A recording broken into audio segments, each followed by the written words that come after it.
Bom, gente, vou falar um pouco sobre a retroatividade da súmula 584 do STF. E tudo que eu falar aqui é resultado de uma pesquisa feita em grupo para o trabalho da disciplina de Direito Tributário. Bom, essa súmula 584 do STF, ela faz referência ao imposto de renda. E antes de falar nossas considerações a respeito dessa súmula, vou tratar um pouco a respeito do fato gerador do imposto de renda e alguns princípios do direito tributário, como, por exemplo, o princípio da anterioridade e o princípio da irretroatividade. O fato gerador de uma obrigação tributária consiste em um fato descrito previamente em lei, cuja ocorrência tem a aptidão de gerar uma obrigação tributária. No caso do imposto de renda, o artigo 43 do CTN prevê que este imposto tem como fato gerador a aquisição da disponibilidade econômica ou jurídica de renda ou provento de qualquer natureza que culmine um acréscimo patrimonial à pessoa. Vale ressaltar que o imposto de renda é um clássico exemplo de imposto que tem como fato gerador complexivo. Isto é, a sua realização se prolonga ao longo de um determinado espaço de tempo previsto em lei. Assim, durante esse espaço de tempo, ocorrem vários fatos isolados que, ao final deste período, são somados, aperfeiçoando assim o fato gerador do tributo. Em relação ao princípio da anterioridade e o princípio da retroatividade, esses princípios eles são verdadeiros alicerces que sustentam o direito tributário e eles servem principalmente como forma de limitação ao poder de tributar. Quanto ao princípio da anterioridade, ele está previsto no artigo 150, inciso 3, a linha B da Constituição Federal, e estabelece que não haverá cobrança do tributo no mesmo exercício fiscal da lei que o instituiu ou aumentar a respectiva alíquota, ou seja, um tributo só poderá ser cobrado no ano seguinte àquele em que a lei que o instituiu ou aumentou foi publicada. Por sua vez, o princípio da irretroatividade ele está previsto no artigo 150, inciso 3, alineado à Constituição Federal, e estabelece a inexistência da cobrança de tributos sobre fatos que aconteceram antes da entrada em vigor da lei que o instituiu. E analisando o conceito destes dois princípios, no que tange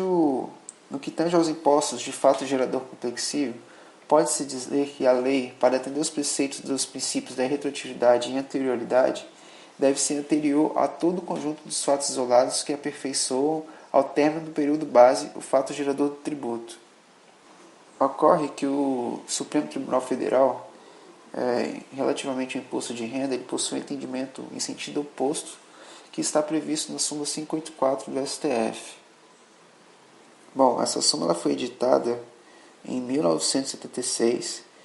ainda na vigência do atual Código de Tributário Nacional e sob a égide da Carta Magna de 1967. E a súmula dispõe que ao imposto de renda calculado sobre os rendimentos do ano base, aplique-se a lei vigente no exercício financeiro em que deve ser apresentada a declaração. Ou seja, se houver a hipótese de uma lei que torna mais gravosa a incidência de imposto de renda no período base X, por exemplo, e é publicada ao final deste mesmo período, os fatos jurídicos tributários que iniciaram o ciclo de formação do fato gerador deste imposto,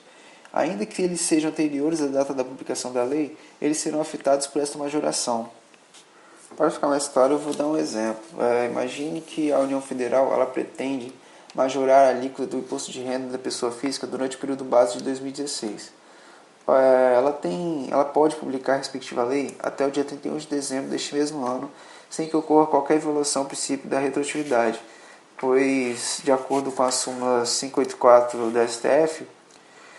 o aperfeiçoamento do fato gerador do período base do ano de 2016 só ocorrerá no final do dia 31 de 2016, de modo que a lei publicada até o dia 31 de dezembro desse mesmo ano está em vigor antes do início do exercício financeiro do ano subsequente, isso é, 1º de janeiro de 2017. Essa súmula vem sofrendo várias críticas por parte da doutrina, e inclusive foi objeto de julgamento do recurso extraordinário, que decidiu que no caso da utilização do imposto de renda como conotação extrafiscal, o enunciado desta súmula deve ser afastado. O relator do acórdão foi o ministro Teori Zavascki, e declarou inconstitucional a aplicação retroativa do artigo 1º, inciso 1 da Lei 7.988, do ano de 1889. E com o intuito de sedimentar e pacificar esse entendimento, adotado neste recurso extraordinário, como não havia a sistemática de repercussão geral quando foi iniciado o julgamento deste processo, o STF reafirmou sua jurisprudência no julgamento do recurso especial de relatoria do ministro Edson Fachin. E vale destacar também que o ministro Marco Aurélio ele vem criticando a recepção da súmula 584 do STF, entendendo que o verbete desta súmula está superado e deve ser cancelado, manifestando tal posição inclusive no julgamento de um recurso especial. Diante de tudo que foi falado a respeito da súmula 584 do STF e a retroatividade, a conclusão que se chega é que essa súmula não foi recepcionada pela Constituição de 1988, pois o imposto de renda ele detém o fato gerador complexivo e, portanto, é necessário que se consuma todos os fatos isolados que o compõem. E, além disso, a aplicação dessa súmula torna mais gravosa a sua aplicação, o que afronta os princípios norteadores do direito tributário.